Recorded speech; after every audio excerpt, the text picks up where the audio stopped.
Jambo la kwanza ambalo nataka nilieleze ni namna gani, kwa maana kaifa tubtilu sihra bitamri, ni namna gani unaweza ukabatilisha na kuondosha machawi kwa kutumia tende tu.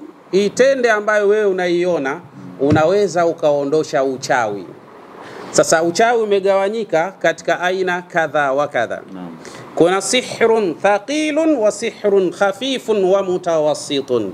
Kwa maana kuna uchawi mzito sana ambao ukikusibu utalala kitandani kwa muda mrefu sana. Lakini kadhalika kuna uchawi ambao unakuwa ni mutawassita, kwa maana wenyewe ni uchawi wa wastani. Nyakati fulani unaumwa, nyakati fulani mzima. Na kuna sihrun khafifun, na kuna uchawi mwepesi tu, yani ule unachezewa ukiingia kulala, basi wakati ule usingizi unakuja ghafla, unaona kama jitu limekuja hivi linakutisha na kukusumbua pale usingizini, unakosa kulala usingizi wako vizuri. Huu unaitwa ni sihrun khafif, ni uchawi mwepesi ambao watu huwa wanafanyiwa machawi ya hali za namna hiyo. Sasa kwa kutumia tende biidhnillah subhanahu wa ta'ala unaweza ukabatilisha machawi hayo na kheri ikapatikana kwa hurma na utukufu wake Allah tabaraka wa ta'ala. Ikhwani, ndugu zangu, ni vipi sasa unaweza kuitumia tende hiyo? Fawaidu tamri, yani faida ya tende, hasa ile tende inayoitwa ajwa, ambayo ameitaja tende hiyo Bwana Mtume Muhammad. Anasema man tasabbaha bi 7 tamratin ajwatan lam yadhurruhu dhalika al-yawma summun wala sihr. Anasema Bwana Mtume Muhammad sallallahu alayhi wasallama, yoyote yule ambaye atakayetumia tende hii, tende ambayo inayoitwa ajwa, tende 7 hizi, ameamka asubuhi mtu huyu kabla ya kula chochote akala hizi tende za ajwa, takriban tende 7, basi Mtume sallallahu alayhi wasallam anasema lam yadhurruhu dhalika al-yawma summun wala sihr. Anasema mtu huyu hawezi kudhuriwa ndani ya siku hiyo na sumu ya aina yoyote ile, na wala mtu huyu hatoweza kudhuriwa na uchawi wa aina yoyote lau utapata tende inayoitwa ajwa biidhnillah subhanahu wa ta'ala. Hapa kuna swali la msingi la kujiuliza, madha yahduthu lilmashuri inda akli tamri?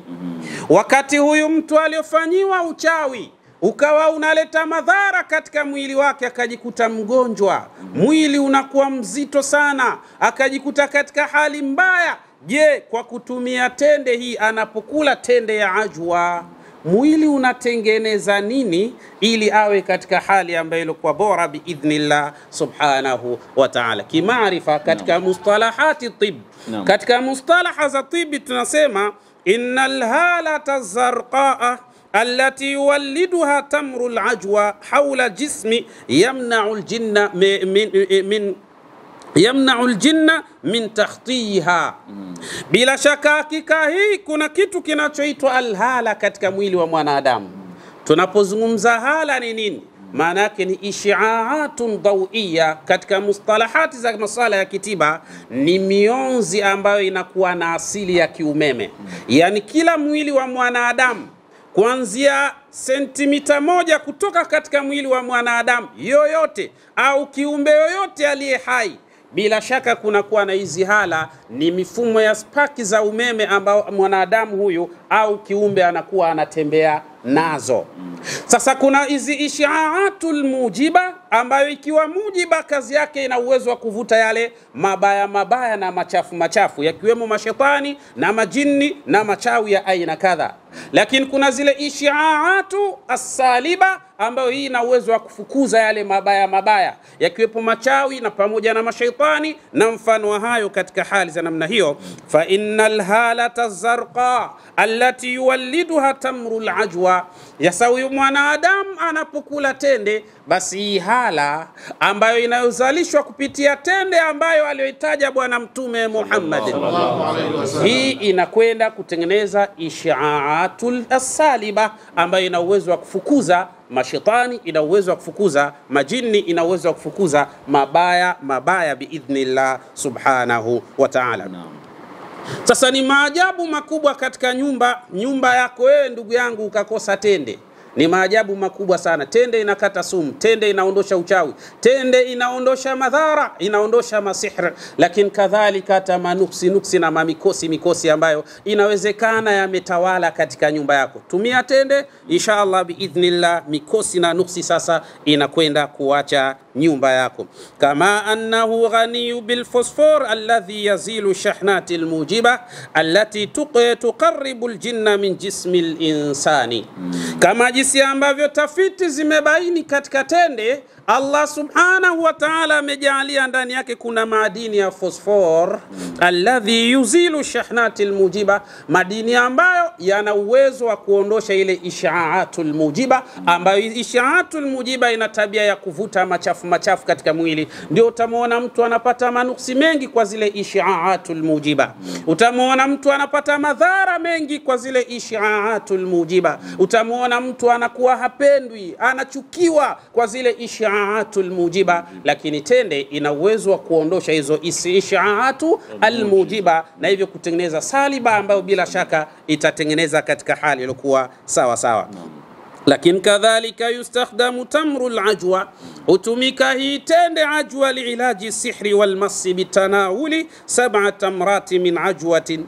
Lakini kadhalika vile hii tende ambayo inaitwa ajwa ni mujarrab sana kwa ajili ya kutibia masala ya uchawi, lakini na zile masi za shetani kama mtu amesibiwa na athari na mashakil mbalimbali ya kishaitani. Lakini kadhalika katika hali hii sasa tunataka tutazame haraka kwa wale ambao au alama za watu ambao walosibiwa na masala haya ya kisihri, ili tuone zile al-amwajul kahrul maghnatisiya, kwa maana yale mawimbi ya umeme ambao unazalishwa kwa mtu anapoitumia tende. Mawimbi haya yana uwezo wa kumfukuza shetani kutoka katika mwili, kuondosha maradhi na kuzifanya zile almanaa hata chembe kinga kuwa imara zaidi katika kupambana na maradhi ya aina mbalimbali biidhnillah subhanahu wa ta'ala. Twende tukatazame alamatu sihr, yani alama ya uchawi au alamatu linsani almashuri, alama ya mwanadamu aliyefanyiwa uchawi au aliyorogwa biidhnillah. Alama zake zinakuwaje kwa haraka? Alama ya kwanza, adhiqu fi sadri wa shuur bil iktiabi wal huzni daimi, yani ni mtu kuwa kifua kinabana sana, yani dhiki ya kifua, yani anakuwa ni mtu ambaye tena anakuwa na wasiwasi wa hali ya juu, wa shuuri bil iktiab, na wakati mwingine kuhisi kama anakuwa na msongo wa mawazo kupita kiasi. Ukimuuliza unawaza nini, wallahi hana majibu ya kukwambia, ila mwenyewe anajiona yupo katika kina cha mawazo, lakini anachokiwaza hajui ni kitu gani.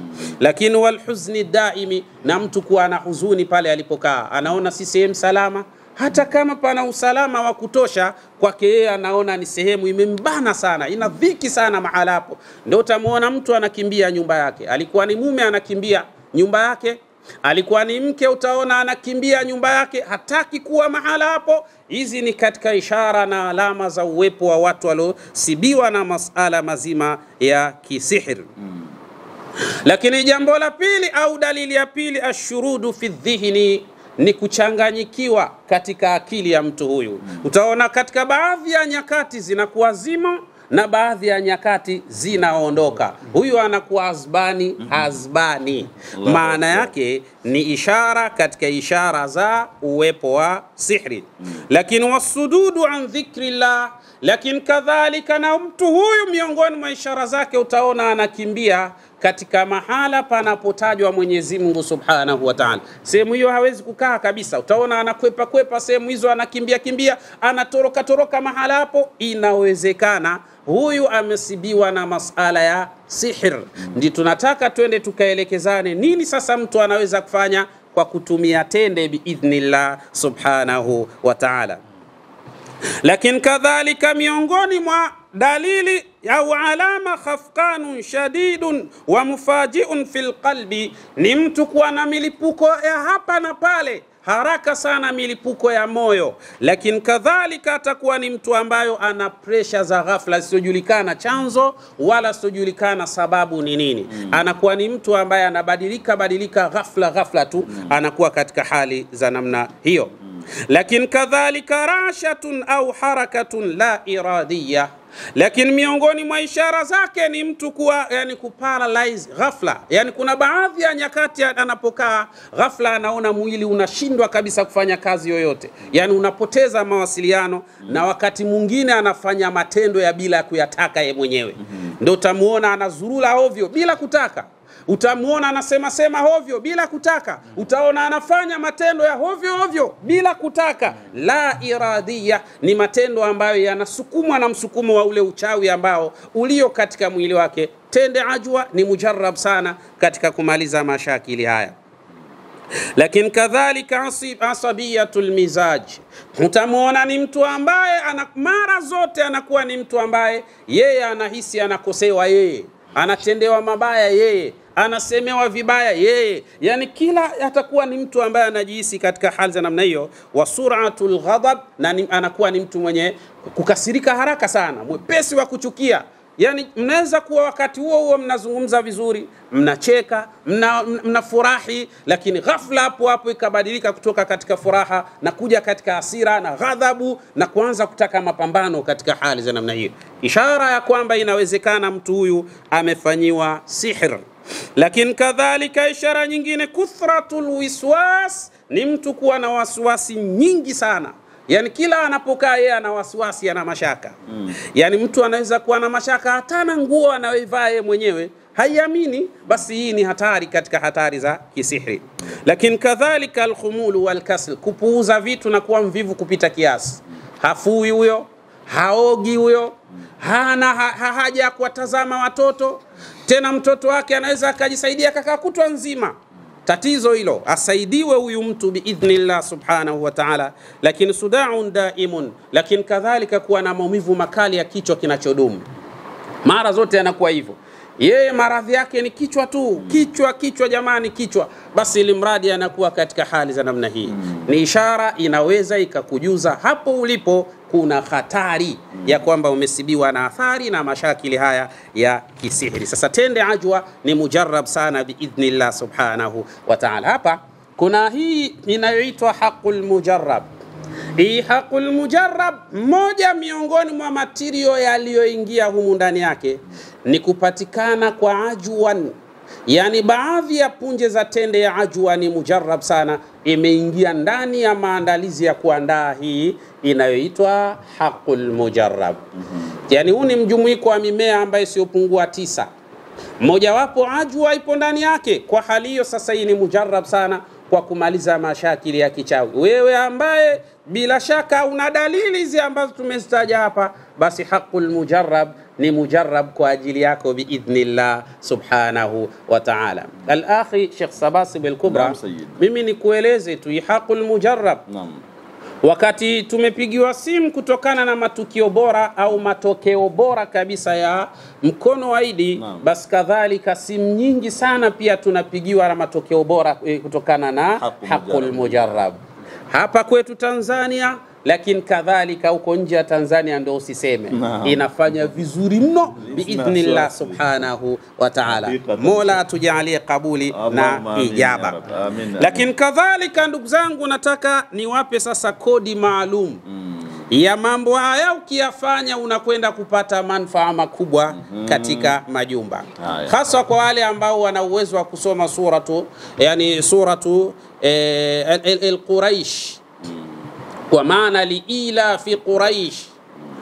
Hapa nataka nikufundishe kitu bora ambacho kitakufaa wewe, kitaifaa familia yako, na mazingira unayoishi yatapata salama kupitia wewe kama utayafahamu haya kwa ufasaha wa hali ya juu biidhnillah subhanahu wa ta'ala. Sura hii miongoni mwa wataalamu na mabingwa katika fani ya masala ya tibbi kwa kutumia Qur'an. Bwana mkubwa huyu Ahmadul Buni qaddasallahu sirra, mwamba anasema man qara'aha ala ta'amin yukhafu minhu kana fihi shifau min kulli da'in. Yoyote yule ambaye atakayesoma sura hii liila fi Quraish ila fihim rihlata ash-shita'i was-sayf falyabudu rabb hadha al-bayt alladhi at'amahum min ju'in wa amanahum min khawf. Anasema yoyote atakayesoma sura hii ala ta'amin, akaisoma katika chakula ambacho yukhafu minhu, kinachohofiwa. Yani wewe labda hapo ulipo umekwenda mahala, lakini pale mahala ulipokwenda una wasiwasi napo, pameandaliwa chakula, lakini kile chakula una mashaka nacho, hakiwezi kuwa na sumu hiki, hakina sihiri chakula hiki, hakiwezi kunidhuru mimi, ukawa na wasiwasi wa namna hiyo. Basi kinachotakiwa yesoma tu suratul Quraish, alafu piga chakula kama kawaida. Sahiri hawezi kudhuru wala hakuna yoyote anaweza kufanyia madhara. Na Allah subhanahu wa ta'ala anakibadilisha chakula kile kutoka kuwa chenye madhara na kuwa ponyo na kuwa chakula safi na chenye kutengeneza afya biidhnillah subhanahu wa ta'ala. Hiyo ni kodi namba 1, na kupa kodi namba 2 katika sura hiyo hiyo, suratu Quraish.